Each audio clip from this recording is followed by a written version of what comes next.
মাত্র 2.5 ঘন্টার ঝটিকা সফর, আর তাতেই বড়সড় সাফল্য এনে দিলেন দেশের প্রধানমন্ত্রী নরেন্দ্র মোদী। এই স্বল্প সময়ের সংযুক্ত আরব আমিরশাহী সফর ভারতকে কৌশলগত এবং অর্থনৈতিক দিক থেকে বড়সড় লাভের মুখ দেখাবে, এমনই দাবি কিন্তু অনেকেই করছেন। এতেই শেষ নয় কিন্তু। শক্তি, প্রতিরক্ষা, পরিকাঠামো, জাহাজ, অত্যাধুনিক প্রযুক্তি, এই সমস্ত বিষয়েও কিন্তু চুক্তি হয়েছে দুই দেশের। শুধু তাই নয়, 500 কোটি বিলিয়ন ডলার এই দেশে বিনিয়োগ করার প্রতিশ্রুতিও দিয়েছে সংযুক্ত আরব আমিরশাহী।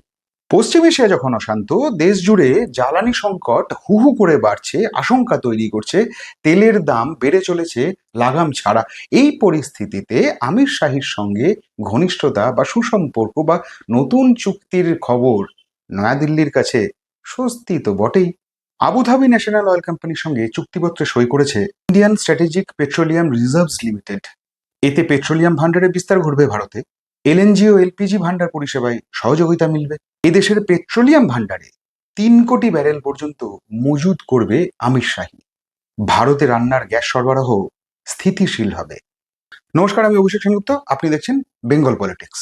আমির শাহীর সঙ্গে চুক্তি এই মুহূর্তে ভারতের জন্য বিরাট স্বস্তির খবর, এ নিয়ে কোনো সন্দেহ নেই। বিশেষ করে এখন যে সাম্প্রতিক যে পরিস্থিতির মধ্যে দিয়ে আমাদের দেশ চলেছে, সেই পরিস্থিতিতে আমির শাহীর সঙ্গে এই চুক্তি, একগুচ্ছ চুক্তি, ভারতকে নিশ্চিতভাবেই বেশ খানিকটা অক্সিজেন এনে দিচ্ছে।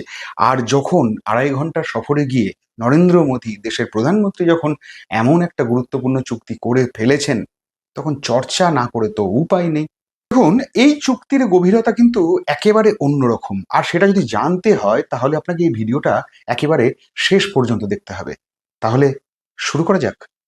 দেখুন, শুরুতে কিন্তু আপনি একটা জিনিস বুঝে নিন, দুই দেশের এই চুক্তিকে কিন্তু কোনো অবস্থাতেই বাণিজ্যিক সমঝোতা বলে ভাবলে হবে না। এটা ওপর ওপর হয়তো তাই মনে হতে পারে, কিন্তু গভীরে ঢুকলে এটা কিন্তু আরো অন্য অনেক দরজা খুলে দিচ্ছে, যার একটা অবশ্যই ভারতের কূটনৈতিক এবং কৌশলগত অবস্থানের নিশ্চিতভাবেই একটা গুরুত্বপূর্ণ পদক্ষেপ হিসেবে ধরতে হবে আপনাকে। আর সেই কারণেই জ্বালানি নিরাপত্তা থেকে শুরু করে প্রতিরক্ষা সহযোগিতা, পশ্চিম এশিয়ার এই যে সংকটময় পরিস্থিতি চলছে সেখান থেকে শুরু করে চীন পাকিস্তান ফ্যাক্টর পর্যন্ত সবকিছুর মধ্যেই কিন্তু এই চুক্তি নিয়ে চর্চা চলছে গভীরভাবে। আর চর্চা না করে উপায়ও নেই, কারণ এই চুক্তির গুরুত্ব অন্যরকম। আর সেই কারণেই বলা হচ্ছে, ভারতীয় এর মধ্যে নতুন চুক্তির ফলে যে নতুন সম্পর্ক তৈরি হলো দু দেশের, তা কিন্তু শুধুমাত্র তেল কেনা বেচায় আটকে রইল না, বরং এটা হয়ে উঠল দুই দেশের স্ট্র্যাটেজিক ডিফেন্স পার্টনারশিপ, যা খুব গুরুত্বপূর্ণ এই পরিস্থিতিতে দাঁড়িয়ে। দুই দেশের এই চুক্তিতে কিন্তু প্রতিরক্ষা প্রযুক্তি, সাইবার সিকিউরিটি, সমুদ্র নিরাপত্তা, যৌথ সামরিক প্রশিক্ষণ এবং প্রতিরক্ষা সহযোগিতার মতো গুরুতর বিষয়গুলো রয়েছে।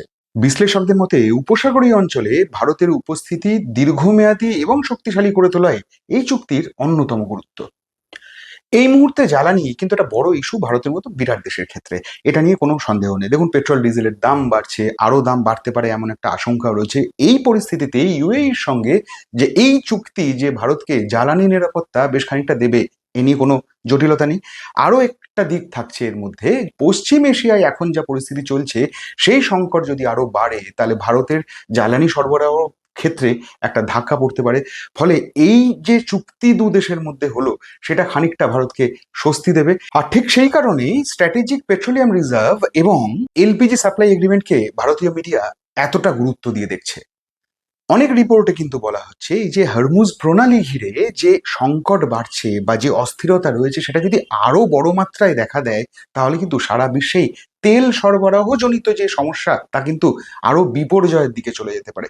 ফলে ভারত সেই সংকট খানিকটা কাটানোর জায়গাতে রইল এই এই চুক্তিগুলো, এই চুক্তিটা ইউএইর সঙ্গে নতুন চুক্তি তৈরি করে। সোজা কথায় বললে, যুদ্ধের কারণে যদি কোনো জিওপলিটিক্যাল ক্রাইসিস নতুন করে ক্রিয়েট হয়, তাহলে ভারতের জ্বালানি ব্যবস্থা যাতে ভেঙে না পড়ে, সেই কারণেই তড়িঘড়ি দেশের প্রধানমন্ত্রী এমন একটা চুক্তি করে রাখলেন, যা খানিকটা সেফ গার্ডের মতন কাজ করবে।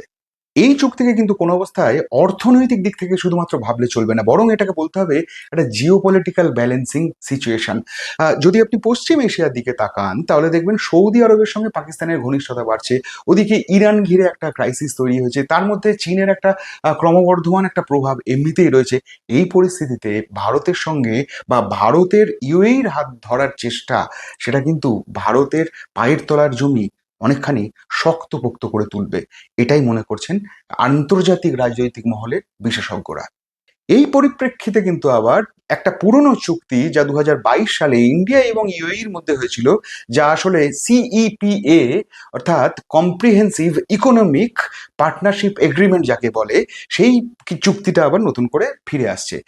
এই চুক্তির ফলে 2022 সালের ওই চুক্তিটার ফলে কিন্তু দুই দেশের মধ্যে নন অয়েল যে ব্যবসা, সেটা কিন্তু অনেকখানি বেড়েছে এবং বলা হচ্ছে সেই ব্যবসা আগামী 2 বছরে কিন্তু আরো বাড়তে পারে এবং সেই পরিমাণটা গিয়ে দাঁড়াতে পারে $200 বিলিয়নেরও অনেকখানি বেশি, যা কিন্তু দু দেশেরই অর্থনীতিকে আরো কিন্তু শক্তিশালী করে তুলবে। এবং ভারতের দিক থেকে এই চুক্তিটার রিফ্লেকশন যা 2 বছর আগে হয়েছিল, সেই চুক্তির এখন যে রিফ্লেকশন বা ভবিষ্যৎ, অদূর ভবিষ্যতে যে সম্ভাবনার জায়গাগুলো খুলে যাচ্ছে, তা কিন্তু ভারতের জন্য অত্যন্ত সিগনিফিকেন্ট। তবে এতদিন যা ছিল তা কিন্তু একটা ছোট পরিসরে ছিল, সেই পরিসর বা সেই সম্পর্ক ক্রমশ বৃহত্তর হচ্ছে।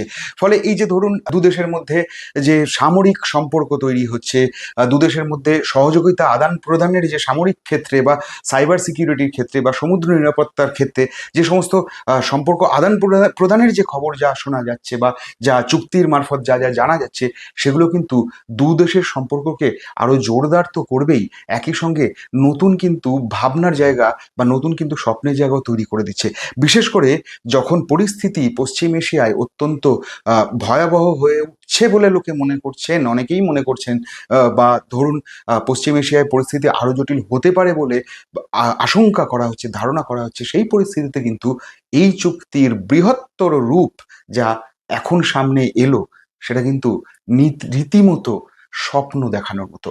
দেখুন, আমরা একটা কথা প্রায় কার্যত কথায় কথায় বলে থাকি, শেষ ভালো যার সব ভালো তার। কিন্তু যদি আপনি এটাকে একটু যদি ঘুরিয়ে ভাবেন, ভবিষ্যৎ ভালো যার সব ভালো তার, অর্থাৎ আপনি যদি ভবিষ্যতের জন্য নিজেকে তৈরি করতে পারেন, তাহলে কিন্তু আপনার যে কোনো জটিলতা আপনি সামনাসামনি এসে দাঁড়ান না কেন, যে কোনো বাধা বন্ধকতার সামনে এসে আপনি দাঁড়ান না কেন, আপনি কিন্তু ঠিক ফেস করে ফেলবেন।